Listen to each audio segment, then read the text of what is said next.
11 years of frontier postings had given Stellan Voss a relationship with sleep that his physician characterized as technically adequate, and that Stellan, on the mornings when technically adequate made itself most apparent, characterized with words he generally kept to himself. The light sleeping was a habit built gradually, and then permanently, the way frontier habits tend to build, through repetition in conditions where being fully asleep in an unfamiliar place had occasionally mattered, until the habit was no longer a response to specific conditions, but simply a feature of how he slept, wherever he was, regardless of whether the conditions warranted it. The Ilhari Orbital Station's guest quarters were comfortable. This was not, at 4 in the morning, sufficient. He had been 3 weeks into the posting, which was enough time to have learned the guest quarters' specific ambient sounds.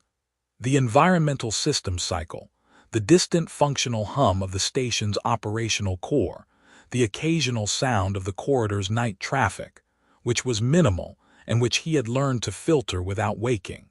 He had filed all of these sounds in the category of expected, and was therefore sleeping, in the technically adequate way, when the knock came. It was not a tentative knock. It was not the knock of someone uncertain about whether to knock or uncertain about whether this was the right door or uncertain about the hour and its implications. It was the knock of someone who had decided to knock, had reached the decision through some prior process that the knock itself did not contain, but which the knock reflected, and who was committed to having knocked. It was 4 knocks, evenly spaced, with a quality of deliberateness that communicated, "I know what I am doing and I am doing it." Stellan was fully awake by the second knock, which was the thing about light sleeping that was occasionally useful. It delivered full consciousness rather than the gradual ascent from depth that heavier sleep produced, and full consciousness was what the situation seemed to require, based on the knock alone. He crossed the guest quarters in the dark without turning on the lights, because turning on the lights would take time he didn't have if the knock was what certain knocks at certain hours were, and opened the door. The corridor was lit in the station's night mode, which was reduced and cooler than the day register, and in it stood a woman he recognized from the mission's cultural briefings, and from 3 weeks of peripheral observation in the station's formal spaces. Princess Solon of the Ilhari royal house was the second of her line, 29 years old by the briefing materials, and she had been described in those materials with the specific diplomatic caution of documentation that is trying to convey something accurately without being direct about it, as a member of the royal house known for independent judgment. Stellan had read this and understood it to mean that she made her own decisions, which the court found useful when her decisions aligned with court priorities and complicated when they didn't. She was not in her court garments. She was in clothes that were practical and dark, and that read as chosen for functionality rather than for appearance. And she was looking at him with the expression of someone who is managing a significant thing and managing it alone, which was an expression Stellan recognized, because he had worn it in various configurations across 11 years of situations, where the significant thing had landed on him specifically, and the question was what to do next. Her long Ilhari ears were angled forward in the position the cultural briefings had identified as heightened attention, and her face was composed with the specific composure of someone who has made a decision and arrived at its execution, and is not second-guessing at this stage.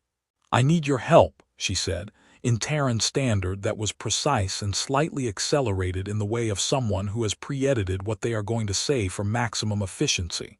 "I know what time it is. I need it now." He looked at her for 1 second. The 1 second was not hesitation in the sense of uncertainty. It was the 1 second of a person taking a genuine account of what is in front of them before responding.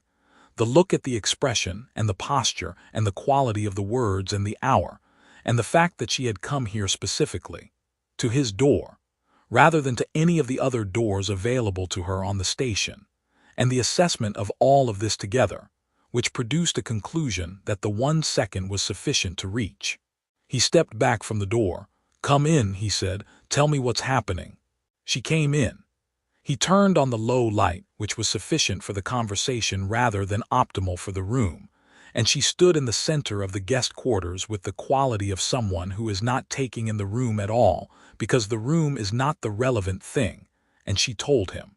She told him efficiently and completely, in the compressed way of someone who has pre-organized the information and is delivering it in the order most useful for the listener, rather than the order most natural to the speaker, which was itself a form of consideration that he noted without remarking on. She told him about her brother and the restricted technical quarter, and the communications array, and the sequence, and the Drevari monitoring service, and the 8 months of fragile non-aggression. She told him about the court's technical authority and the formal incident report and the diplomatic record, and why the official route was not available in the time they had. She told him approximately 90 minutes. When she finished, she looked at him with the expression of someone who has made their case and is prepared for whatever the response is, including the response that sends her back to the corridor to find another option. Stellan had listened to all of it with the focused, absorptive attention he brought to technical briefings, which was the same attention he brought to everything where the details mattered, which in this case they did. He had not interrupted. He had not asked clarifying questions yet, though he had 3, because she had not finished, and interrupting a complete account with partial questions was inefficient. The array, he said. Ilhari construction or third-party integration. Ilhari primary architecture with Selvari integration on the signal processing layer, she said. The manual is in the array control room. Does your brother have the manual? He's 17, she said. He didn't read the manual. All right, Stellan said. He was already moving toward the part of the guest quarters where his work materials were, because the work materials included his technical reference library, which included array architecture documentation that he was now considering in terms of Selvari signal processing integration. Give me 2 minutes. She stood where she was. He pulled on clothes that were functional rather than formal, located his technical kit, and pulled up the relevant documentation on his tablet in the time he had allocated, because the 2 minutes was not an estimate but a plan, and he was executing the plan. The 3 questions I didn't ask while you were explaining, he said as he closed the technical kit. Yes, she said. The sequence progression linear or staged? Stage 3 phases. He's in the second. How far into the second phase? I don't know precisely. I left to come here when I assessed the first phase's completion. He calculated. That was how long ago? 20 minutes. He recalculated. 80 minutes, maybe less. We need to move. He looked at her. You know, a route that doesn't go through the night watch's primary corridor. It was not a question. She had come to his door at 4 in the morning in practical dark clothes, with the knowledge of his technical background and a pre-organized account of the situation. She had not come to his door without also knowing how to get from his door to the restricted technical quarter without adding a third variable to the situation. Yes, she said. Then you're navigating, he said. Let's go. She turned for the door with the same quality of movement she had in the formal spaces, not hurried, not performing calm, simply purposeful in the way of someone who has made the next decision and is executing it. And he followed her into the corridor and pulled the door closed behind him, and the station's night mode held them in its cool, reduced light, and they moved. The station's night corridors had a different quality from their day register. Not empty, because stations were never fully empty, but spaced differently, the traffic reduced to the functional minimum of systems and personnel that did not stop for the station's night cycle. The ambient sound was the same but more present, the way sounds become more present when the sounds that normally surround them are absent. Stellan tracked it as they moved, the environmental systems, the operational core's steady frequency, the distant sound of the night watch's primary route, which they were not on because Solon was navigating them through corridors that ran parallel to the primary route and connected through maintenance junctions that she moved through with the ease of familiarity. He had been right that she knew the route. He had not been wrong about why. which he had inferred from the combination of practical clothes, pre-organized account, and the specific quality of her knowledge of the station's night geography. Not the knowledge of someone who had studied a map, but the knowledge of someone who had been in these corridors before, at night, for their own reasons, and had learned them through use rather than documentation. He filed this as he had said he would and did not remark on it. "The Selvari integration layer," he said, as they moved, keeping his voice at the level of the corridor's ambient sound rather than above it. "What generation?" "I don't know," she said. "The array was installed 8 years ago." 8 years ago, the Selvari were producing the 4th-generation signal processing architecture, he said. The reversal protocol for a staged sequence in the 4th-generation system is different from 3rd-generation. 3rd-generation, you can abort a phase in progress with a direct interrupt. 4th-generation, the phase has to complete before the interrupt is valid, which means if he's mid-phase, we wait for phase completion before attempting reversal, which changes the timing. How much does it change the timing? It depends how far into phase 2 he is and how long phase 2 runs. He ran the calculation as they walked. If the phases are equal duration and we're 20 minutes past phase 1 completion, we have approximately 40 minutes of phase 2 remaining. Then the interrupt window opens. Then we stage the reversal. We need the reversal to complete before the sequence reaches output. He paused. It's tight, but it's feasible if the manual confirms 4th-generation architecture and if the reversal stages run clean.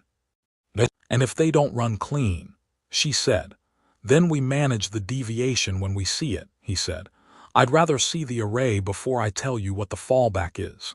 She accepted this with the nod of someone who has asked for an honest answer and received one, and finds the honesty more useful than reassurance would be, which he noted as consistent with the rest of what she had demonstrated so far.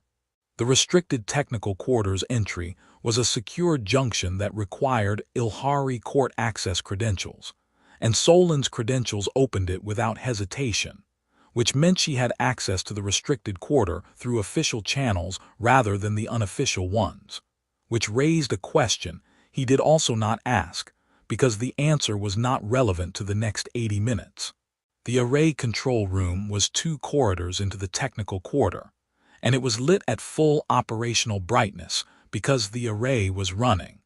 And through the control room's door viewport, Stellan could see the display panels showing the sequence's progress and a figure at the primary console, who was the right size to be 17, and who was sitting with the specific posture of someone who has been sitting with a problem for longer than they expected to be sitting with a problem, and has run through their available responses, and is now in the phase of sitting with it that is simply waiting, because waiting has become the only option they can identify. Solon opened the door. The figure at the console turned. Stellan looked at Finn of the Ilhari royal house, who was 17, who had accessed a restricted experimental communications array, and activated a staged sequence without the authorization or the knowledge to reverse it, and who was looking at the door with the expression of someone who has been hoping someone would come through it, and dreading who that someone might be and has found in the outcome both the relief and the complication of a resolution that is not simple.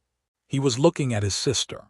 Then he was looking at the Terran technical advisor his sister had apparently brought with her at 4 in the morning, which produced a second, distinct expression that was less relief and more the expression of a 17-year-old recalibrating the scope of the situation. Finn, Solon said, in a tone that was not the tone of someone who has arrived to manage a situation from a position of authority, but the tone of someone who has arrived to solve a problem and will deal with the rest of it later. This is Stellan Voss. He's a communications array specialist. Tell him exactly what you did in the order you did it. Finn told him. He told him completely and in the correct order, which was the decision of a 17-year-old who had determined that the full account was the most useful thing he could provide, and that withholding anything would make the situation worse rather than better. Stellan listened and looked at the display panels simultaneously, cross-referencing Finn's account against the sequence progression showing on the panels, and the account and the display aligned, which meant Finn had given him accurate information, which was the most important thing Finn could have done, and which Stellan acknowledged with a brief, direct, "Good, that's exactly what I needed." Finn looked at him with the expression of someone who was expecting more, and had received less, and wasn't sure whether the less was better or worse than the more would have been. "Phase 2 is running," Stellan said to Solon. "Fourth-generation architecture, confirmed." He pointed at the display panel showing the signal processing layer's status. "We wait for Phase 2 completion, approximately 38 minutes by current progression rate. Then the interrupt window opens and we stage the reversal. The reversal has 3 stages and they need to run in sequence without interruption. I'll need your knowledge of the Ilhari system's specific configuration for the second reversal stage, because the configuration is not standard, and the manual won't have the deviation." Solon was already at the secondary console, pulling up the system configuration documentation with the navigation of someone who knows where things are, which answered the earlier question about whether she had official access to the restricted quarter, in a way that he now had more context for. "Tell me what you need from the configuration." "The output routing table," he said. "Specifically the deviation from the standard Selvari 4th generation routing in the signal processing layer's secondary output channel." She found it in 45 seconds, which was faster than he would have found it, and she read him the deviation parameters, and he entered them into his working calculation, and the picture became complete enough to work with. 38 minutes, 3 reversal stages, 14 minutes of margin if everything ran clean. He looked at the display panels, at the sequence's progress, at the Ilhari and Selvari architecture working together in the way of integrated systems that had been built to function together, and were now being used in a way their designers had not intended, and he thought about what the 14 minutes of margin meant, which was that it was enough, but that enough was not the same as comfortable. "Finn," he said, "can you operate the secondary console?" "Yes," Finn said. "When I tell you, I need you to initiate a system log suspension on the secondary output channel. The suspension prevents the log from recording the reversal sequence, which means the incident record reflects the sequence running to a normal cessation rather than a manually reversed cessation. The distinction matters for whether this generates a flag in the station's monitoring system." He paused. "Do you understand what I'm asking you to do and why?" Finn understood. Stellan could see it in the quality of the 17-year-old's attention, which had the same focused, absorptive characteristic as his sister's, which was apparently a family trait. "Yes," Finn said. "Good," Stellan said. "Then we wait for Phase 2 completion, and we do this cleanly." He pulled up his technical reference library on his tablet and read while the phase ran, because reading while waiting was more useful than simply waiting. And the Selvari 4th generation reversal protocol had specifics in its 3rd stage that he wanted to have current in his mind, rather than consulted at the moment of execution. 38 minutes is enough time to read the relevant documentation and have some remaining. It is also, in a technical room at 4:30 in the morning, its own kind of duration, not short, not long, but present in the way of time that is being used rather than passing.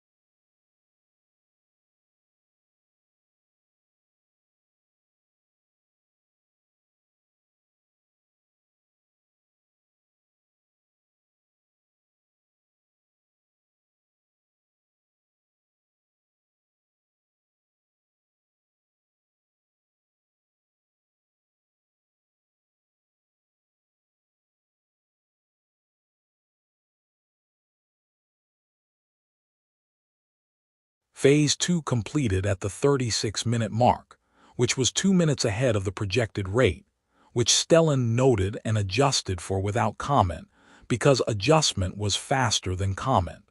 The interrupt window opened with the specific status chain on the primary display panel that the Selvari 4th generation manual indicated, and he watched it open with the attention of someone who has been waiting for a specific thing, and is verifying that the specific thing is what has arrived.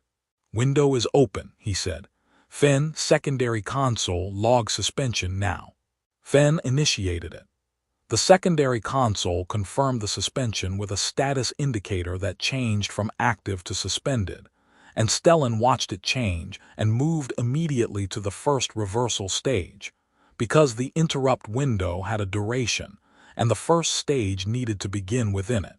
The first stage was standard Selvari 4th generation protocol, a signal routing redirect that pulled the sequence's output pathway away from the primary transmission line and into a buffer that would hold the output rather than transmitting it.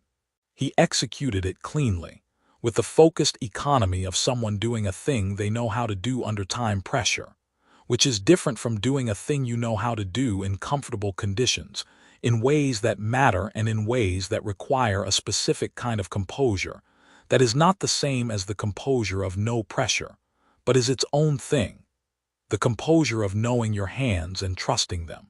The first stage completed, the status panel confirmed the redirect. He moved to the second stage.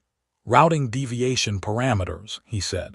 Solon read them from the secondary console's configuration documentation without looking up, in the same compressed, pre-organized manner she had used for everything she'd said tonight, and he entered them into the second stage's configuration interface, and she read them correctly, which he verified against his notes, and the second stage initiated. The second stage ran for 4 minutes, which was the architecture's standard duration for this stage in a manual reversal, and it ran without deviation, which he was monitoring for continuously rather than assuming, and which produced, at its conclusion, the status confirmation that indicated the sequence was fully decoupled from the transmission line and contained in the buffer. "Third stage," he said, "buffer purge. This one is straightforward, standard purge protocol, no Ilhari configuration deviation. I do it, it runs for 90 seconds, it completes, the buffer is clear and the sequence is gone." "And the output," Solon said. "The buffer purge disperses the output as thermal dissipation," he said. "No transmission, no record in the transmission log, no signal on any external frequency. The Drevari monitoring service will see nothing because there's nothing to see." He executed the third stage. The buffer purge initiated and ran and produced, at 91 seconds, the completion status that he had been reading toward since the moment Solon knocked on his door.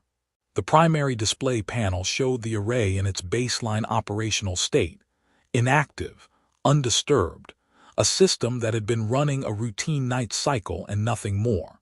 Stellan looked at the display for a moment with the specific quality of attention that the end of technical work produces.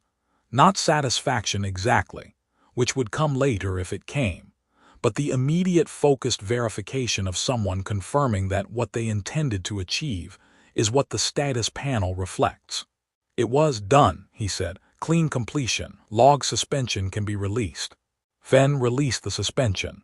The log recorded the array's night cycle and its standard cessation at the expected time, which was accurate in the sense that the array was in the same state it would have been in if Fen had never touched it, the only difference being the path by which it had arrived at that state, and the 14 minutes of margin they had not needed but had been glad to have.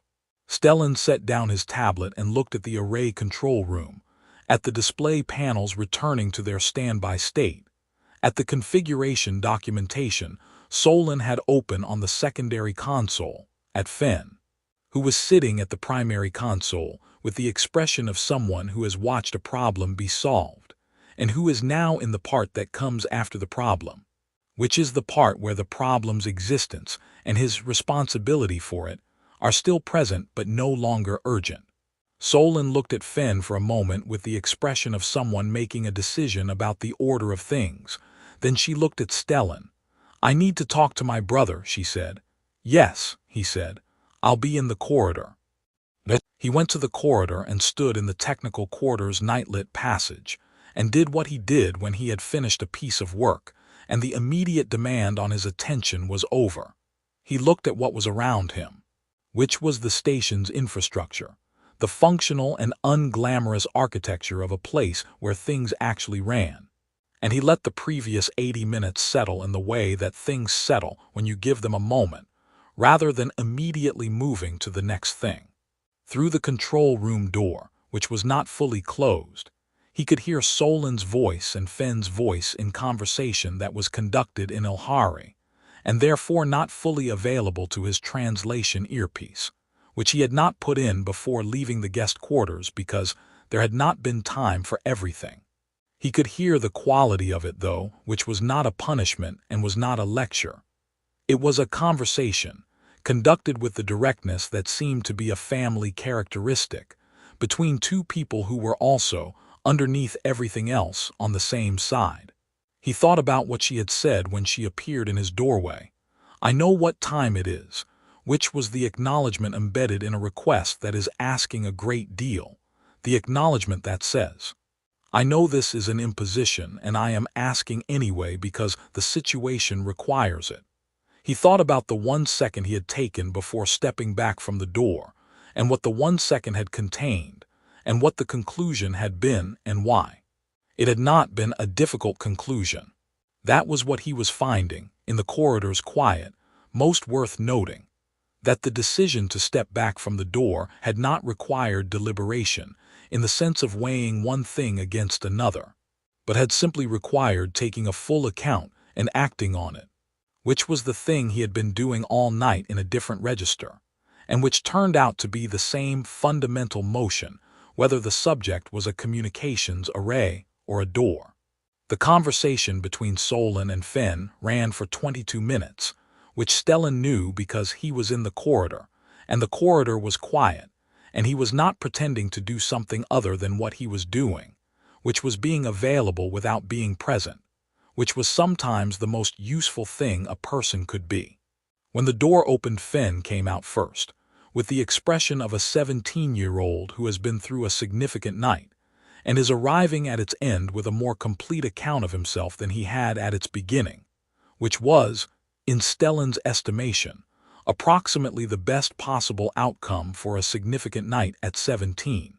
He looked at Stellan with the look of someone who is not sure what to say and has decided that saying the true thing is better than saying nothing. "Thank you," Fenn said. "I understand that wasn't a small thing to ask." "Your sister asked," Stellan said. "You helped when it was useful and stayed out of the way when it wasn't. That's not nothing." Fenn absorbed this.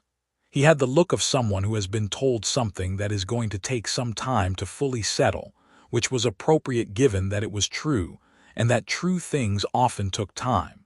He went back into the control room to collect the things he'd had with him, and Solon came into the corridor, and the door closed.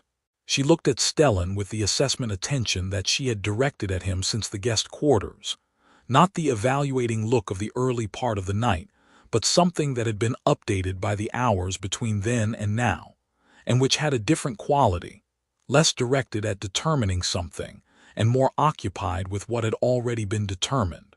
"The array's fine," Stellan said. "The log is clean. The Dravari monitoring service will see nothing because there is nothing." "I know," she said. "I watched you work." They stood in the technical quarters corridor in the station's night mode, which was beginning its pre-dawn shift in the way that station environmental systems marked the approach of the day cycle. A barely perceptible shift in the light's temperature, the faintest increase in ambient activity from the sections that were beginning their morning preparation. It was, by Stellan's estimate, approaching 5:30. "Can I ask you something?" she said. "Yes," he said. "The 11 years of frontier postings," she said. "The technical advisory work. The mission materials describe it in formal terms: competencies, certifications, the advisory brief." She paused, and the pause had the quality of someone who has prepared a question carefully and is asking it directly. What actually drew you to communications array architecture specifically? Of all the technical fields? He looked at her for a moment. It was a real question, asked with the quality of genuine curiosity that was different from social curiosity, in a way that was not difficult to distinguish once you knew what you were looking for.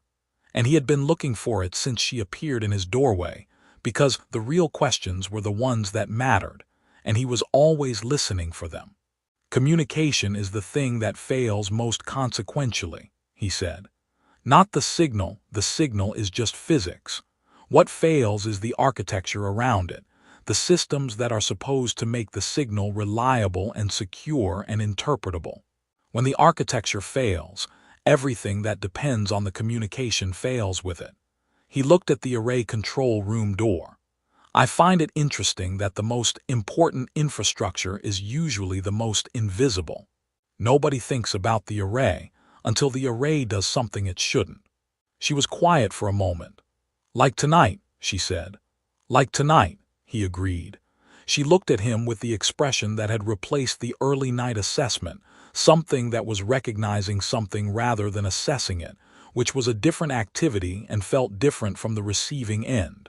Why did you open the door? She said. He thought about the 1 second. Because the knock told me it was real, he said. Not a wrong door, not something that could wait. The knock told me someone had made a decision and arrived at its execution, which meant the situation existed rather than being a possibility. And when the situation exists, the question isn't whether to engage with it. The question is how. She absorbed this in the way she had absorbed everything he had said tonight, which was completely and without performance of having absorbed it. Most people, she said, at 4 in the morning when it's easier not to. I'm not most people at 4 in the morning, he said. I'm someone who's been almost rested for 11 years and has gotten very efficient at being fully awake when it's required. Something moved across her face that was the first thing all night that was clearly and unambiguously in the direction of a smile, rather than in its vicinity, brief, real, the kind that arrives without being arranged. It changed the quality of the corridor slightly, in the way that real things change the quality of spaces when they arrive in them. The smile, he said, because he had been direct all night and stopping now would have been inconsistent, is the first thing you've done tonight that wasn't managed. She looked at him. I manage most things, she said. I know, he said. You're good at it. Tonight you managed a crisis at 4 in the morning with a stranger's help and you managed it completely. He paused. The smile got through anyway. She was quiet for a moment. The pre-dawn shift in the station's light had progressed fractionally, the corridor's temperature moving toward the day cycle's warmer register. Through the control room door, the sound of Fenn collecting his things had stopped, which meant he was either ready to leave or had fallen asleep, both of which were plausible outcomes for a 17-year-old at this hour. What do you do, she said, when the frontier postings end? What comes next for you? I don't know yet, he said. The posting here runs 6 months. After that, the mission brief doesn't specify. The station's communications infrastructure is 11 years old, she said. The array we were in tonight is the most current installation. Everything else is older. She said this with the tone of someone providing technical information, which it was, and also something more than that, which it also was. There's an advisory relationship. The station's engineering board has been seeking with the Terran technical mission for 2 years. The court keeps finding reasons to delay finalizing it. What reasons? He said. Reasons that are formally about resource allocation and actually about the court's discomfort with external technical authority having regular station access. She looked at him steadily. A 6-month posting with demonstrated results tends to reduce that discomfort. He looked at her. She looked back. The assessment had resolved into something else entirely, something that was less about determining and more about establishing, which was a different activity and one that required both parties to be doing it rather than one. That's a long way from 4 in the morning, he said. "78 minutes," she said, with the precision of someone who has been tracking the night's duration. "And in the 78 minutes," he said, "you've decided the technical advisory relationship is worth pursuing." "I've decided," she said, carefully and directly, "that the person who opened the door is worth knowing.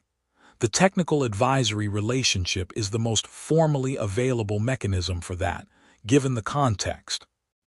Stellan looked at the corridor and the pre-dawn light and the array control room door, and the station's infrastructure doing its continuous, invisible, essential work around them. He thought about communications architecture, and the systems that made the signal reliable and the visibility of things that were usually invisible, and the knock that had told him the situation existed rather than being a possibility. The door opened. Fenn came out, with the look of someone who had fallen briefly asleep on the control room's secondary bench and was not entirely ready to admit it, holding his things with the organized vagueness of someone in the space between asleep and awake. "We should go before the day cycle begins," Solon said, to both of them, in the tone of someone returning to the operational register without abandoning the other register, which were not mutually exclusive. They moved through the technical quarters corridors back toward the residential sections, Solon navigating the return route with the same knowledge she had navigated the outbound, and Fenn walking between them with the specific quality of a person who has been through a significant night, and is processing it in the way that things get processed at 5:30 in the morning, which is slowly and incompletely, and with more truth in it than the processing that happens later. At the junction that led back to the guest quarters, Stellan stopped. "I'll file a technical assessment of the array's configuration documentation in the morning," he said, "as part of the mission's advisory brief. The Selvari integration deviation is worth noting formally regardless of tonight." He paused. "The assessment will recommend a comprehensive audit of the station's older infrastructure. That's a factual recommendation. It also creates the formal basis for an extended technical advisory engagement." Solon looked at him. "That's efficient," she said. "I've been doing this for 11 years, he said. "I've learned what the formal record is useful for." The almost smile came back, slightly less almost than before. "Good morning, Stellan Voss," she said. "Thank you for opening the door." "Good morning, Solon," he said. "Thank you for knocking." He walked back to the guest quarters in the station's early light, which was completing its shift from night to day with the gradual, systematic precision of a system, doing what it was designed to do. The corridors were beginning to populate with the first of the day cycle's movement, and he moved through it with the specific quality of someone at the end of an unusual night, who is neither tired nor entirely awake, but is somewhere in the specific state that useful things produce when they are complete. In the guest quarters, the ambient sounds had returned to their day cycle register, familiar and expected and filed in the category of background. He sat at the work table rather than returning to the bed, because the bed and technically adequate sleep were, at this particular morning, beside the point, and opened the technical reference library on his tablet to the section on Ilhari communications infrastructure. He had a technical assessment to write. The assessment was factual, and it was also the beginning of something that had no formal name yet and did not need one, because real things did not require formal names to be real. They required only that both parties had decided they were, which was a decision that had been made, in corridor light at 5:30 in the morning, with the directness of two people who had spent a night being honest with each other about things that mattered and found that honesty, practiced consistently, was its own kind of infrastructure. He began to write. Outside the guest quarters window, the station completed its